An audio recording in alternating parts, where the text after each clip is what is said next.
visual novel genre is known for featuring some pretty harsh content. And in this video, I am going to present you with an iceberg of some of its most disturbing works. We'll go from relatively well-known, ordinary novels with a fairly normal plot, all the way down to absolute nightmare fuel full of fetishes, dismemberment, and other horrors. This video is only the first part of the iceberg, so today we'll just cover the first 2 levels. Like this video and subscribe to my channel. Let's begin. Level 1. The first level mostly includes novels that focus on the story, generally suitable for the average reader. There's not a ton of violence, unpleasant moments, or hentai here, of course with some mild exceptions, but there are no hardcore fetishes on this first level, that's for sure. Steins Gate. Steins Gate is a sci-fi drama about time travel. One hot summer's day, self-proclaimed mad scientist Okabe Rintaro goes to a time machine press conference held by Dr. Nakabachi. Even before they get there, the building collapses as if from an earthquake, and a strange satellite-like structure appears on the roof. At the conference itself, a girl starts talking to Okabe. According to her, just 15 minutes ago, he had approached her and tried to say something with tears in his eyes, even though he had never met her before. Soon after, all the people mysteriously vanished, and that mysterious satellite crashes into the building. From this point on, Okabe must save his friends from the tragedy of temporal paradoxes, face a dangerous organization, and much more. In short, the game hooks you right from the start, throwing up many questions and riddles that Okabe must solve. Every decision is literally fateful, and the price of a single mistake is immense. The main character has to face a real nightmare. Okabe has to watch dozens of times as his friend Mayuri dies in various ways, under a train, from a bullet, and more. He also comes across the fact that the entire utopia in which he lives is built on bones. In short, the plot of the novel is really capable of making the reader feel hopeless, lonely, and even depressed. Zero Escape. Zero Escape is a visual novel trilogy consisting of 999, 9 Hours, 9 Persons, 9 Doors, Virtue's Last Reward, and Zero Time Dilemma. The gameplay is roughly split into 2 parts, the visual novel itself and interactive puzzle-filled escape rooms. In 999, we have a ship with 9 people locked inside, and it will sink in exactly 9 hours if they don't open the door with the number 9. Well, the title explains everything. The main character is a college student named Junpei who has to take part in an elaborate game set up by a mysterious kidnapper called Zero. The second part, Virtue's Last Reward, and the third part, Zero Time Dilemma, are essentially the same thing. The goal is the same: survival. As opposed to Steins Gate, this trilogy relies more on showing gore. There are tons of different sophisticated death scenes here, such as bombs exploding from inside the body, acid in the shower, limb amputations, being crushed to death, and much more. Sometimes, whatever choice you make, it will always lead to someone's death, and that can really make you feel helpless and ambivalent. Utawarerumono. Utawarerumono is another trilogy, but it's a completely different setting and completely different gameplay elements. Uta, as it's commonly called, is a fantasy visual novel inspired by Ainu culture that turns out to be science fiction. The Ainu are one of the earliest indigenous peoples of Japan, by the way. Plus, it has tactical turn-based RPG elements, and girls with animal ears, of course.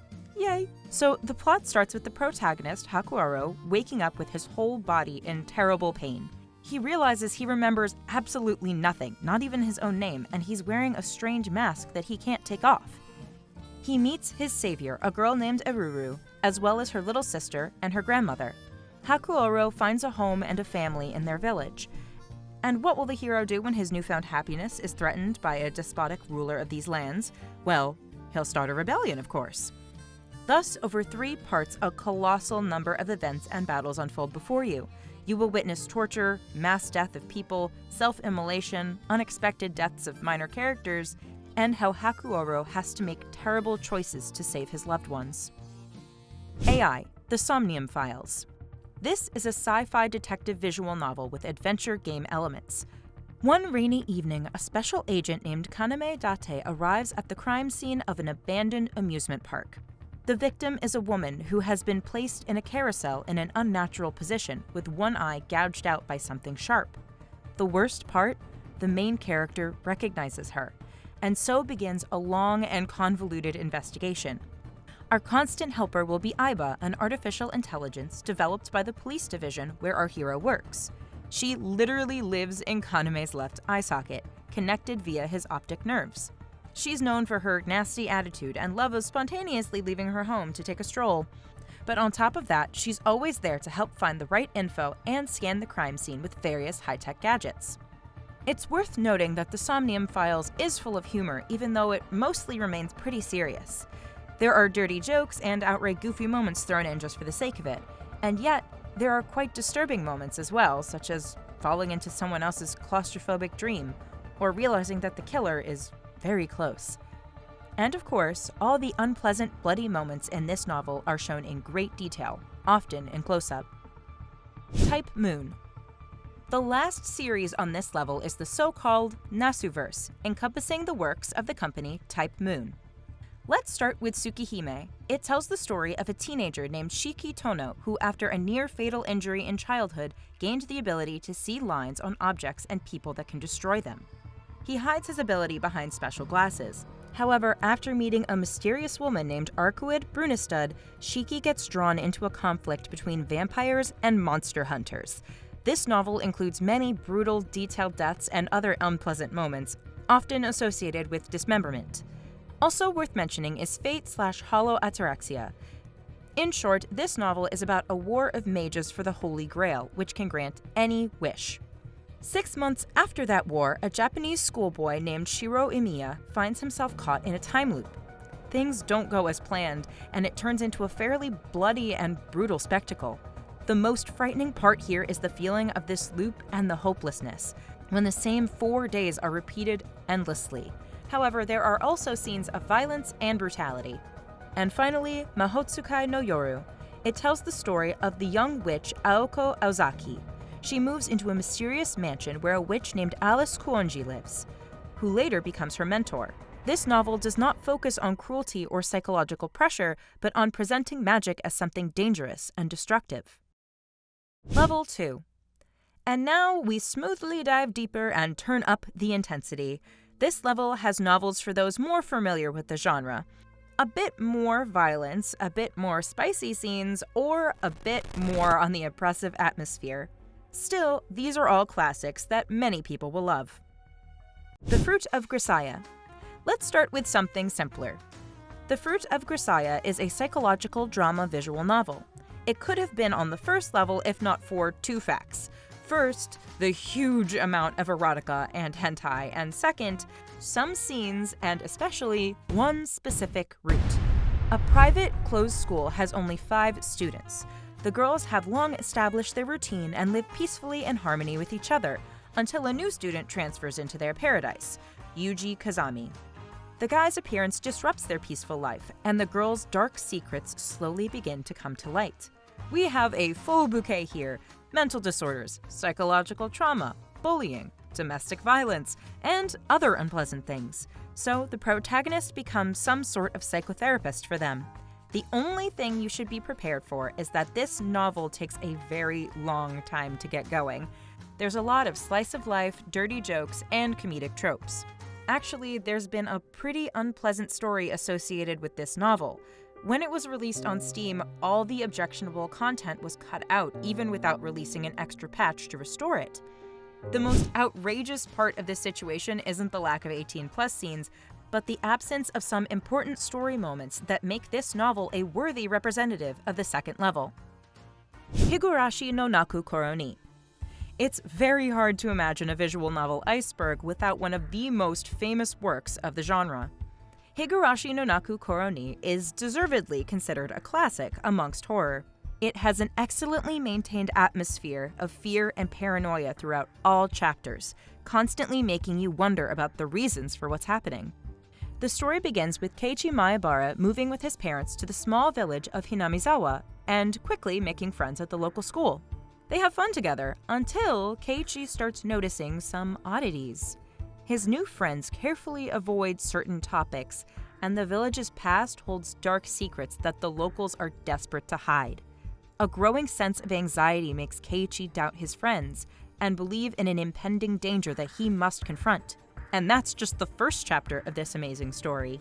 I think Higurashi chapters can generally be played as separate horror stories, but when you eagerly immerse yourself into this whole arc, you realize that there's a much larger and darker mystery lying before you.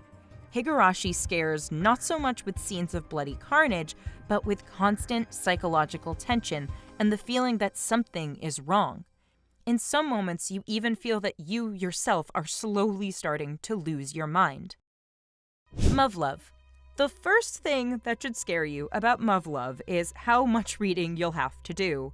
Yes, it's yet another trilogy consisting of extra, unlimited, and alternative. The story follows Takeru Shirogane, who ends up in an alternate world where humanity is fighting a desperate war for survival against alien invaders. In the first part, we see a typical romantic story with a ton of humor and lighthearted attitude. But that's just a way to relax the player before turning everything upside down. In the second part, just as Takeru has settled into his new life, humanity finds itself on the brink of extinction. Most of the planet is overrun by aliens, and the protagonist is sent to a military academy.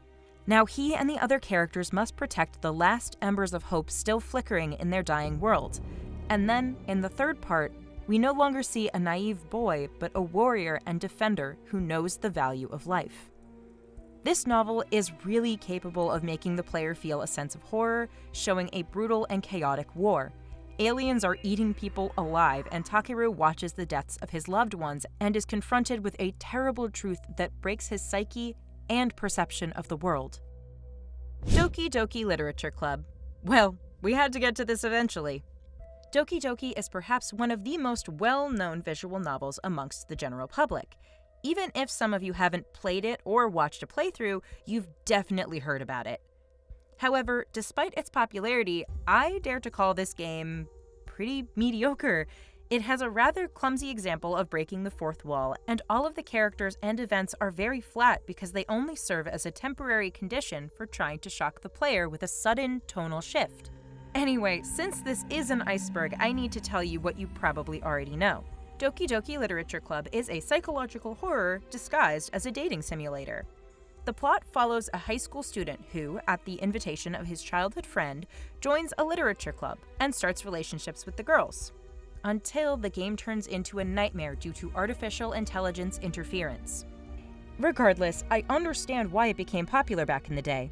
It's very short and great for people who aren't familiar with visual novels. However, Doki Doki at least fully justifies its presence in this iceberg. The novel is filled with bloody and uncomfortable scenes, hangings, dismemberment, mutilations, distortions of the game, and psychological pressure. But as I said, it's not the presence of the gore itself that matters, but how it's justified by history. Raging Loop. Ending the second level is the novel Raging Loop, a mystery detective story with the spirit of werewolf tales and time loops. The protagonist, Haruaki Fusaishi, goes on a trip on his motorcycle after breaking up with his girlfriend, but he soon gets lost in a dark forest. He finds a strange village called Yasumizu, where he encounters bloody rituals. Every night, werewolves kill some of the villagers, and during the day, the villagers deduce and hang those they believe to be the werewolves. In short, it's a classic game of mafia. Meanwhile, the main character dies brutally and is revived a huge number of times throughout the plot, retaining his memories of past lives and making new choices. The reader is also confronted with a constant sense of paranoia, craziness, and an oppressive, mystical atmosphere. Well, that's it for the first part of our disturbing visual novels iceberg. Today we covered quite mainstream and relatively harmless works, which nevertheless have some notes of violence or psychological pressure. In the next part, though, the deeper levels will show us something way more dreadful. We'll face the novels with not just gore and psychological horror, but with things the average player would hardly be able to stand. Try not to miss that, as well as to watch other content, subscribe to my channel, and wait for the second part. And don't forget to like this video to let me see your interest. See you soon! Bye!